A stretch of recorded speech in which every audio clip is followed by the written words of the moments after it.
എൻ്റെ കുറേ നാളത്തെ ഒരു ആഗ്രഹമാണ് ലുലു മോളിൽ PVRൽ ഒരു മൂവി കാണാൻ പോകണം എന്നുള്ളത്.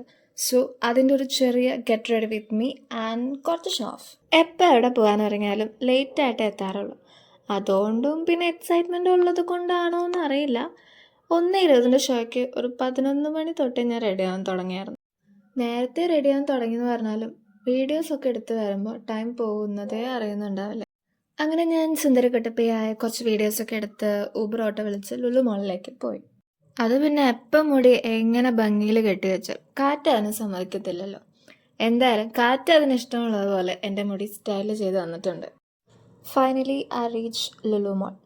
ഞാനിവിടെ ലുലു മോളിൽ വർക്ക് ചെയ്തിരുന്ന ടൈമിലും ഞാനങ്ങനെ PVRൽ പോയി സിനിമയൊന്നും കണ്ടിട്ടില്ല. Anyways I am super excited. And പിന്നെ വേറൊരു കാര്യം കൂടിയുണ്ട്. This is my first solo movie date എന്നും പറയാം. Yes, I am going to watch a movie alone.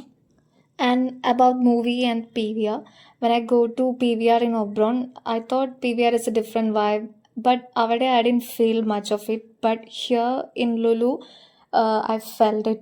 ഞാൻ കണ്ടതിൽ വെച്ച് it's a big space, theatre also big. ഞാൻ പോയത് ഓഡി സീറ്റ്സ് ഡോൾബി അറ്റ്മോസിൽ കാന്താര 2 കാണാനാണ്. അത്യാവശ്യം വലിയ തിയേറ്ററാണ്, സീറ്റ്സ് ആൻഡ് സ്പേസ് എല്ലാം അടിപൊളിയാണ് കേട്ടോ. And about the movie Kantara chapter 1 കുഴപ്പമില്ല. I am not a big review ചെയ്യുന്ന ആളൊന്നുമല്ല, ജസ്റ്റ് മൈ പേഴ്സണൽ ഒപ്പീനിയൻ. എനിക്ക് ഫസ്റ്റ് ഭാഗമാണ് ഇഷ്ടമായത്. ഇത് കുറച്ച് ലാഗ് അടിക്കണ പോലെ എനിക്ക് ഫീൽ ചെയ്തു. ആൻഡ് മൂവി കഴിഞ്ഞ് പുറത്തേക്ക് ഇറങ്ങി. അവിടെ ലുലുവിൻ്റെ പുറത്ത് കുറച്ച് സ്റ്റോഴ്സൊക്കെ ഉണ്ടായിരുന്നു. ഐ തിങ്ക് നവരാത്രി സ്പെഷ്യൽ സ്റ്റോഴ്സാണെന്ന് തോന്നുന്നു. ഞാൻ അവിടെ പോയി ഒരു സ്വീറ്റ് മാംഗോ ലസ്സി ആൻഡ് ഒരു പഴംപൊരി വാങ്ങി കഴിച്ചു. Pazhampori was super, I like that. And lassi was also good. And there was a statue like this. I don't know what is this. അവിടെ ചുട്ടി മുക്കൻ അങ്ങനെ എന്തോ എഴുതിയിട്ടുണ്ടായിരുന്നു. I don't know. അറിയുന്നവർ പ്ലീസ് കമൻറ്റ് ബിലോ. അപ്പോൾ അത്രേ ഉള്ളൂ. Tata bye bye.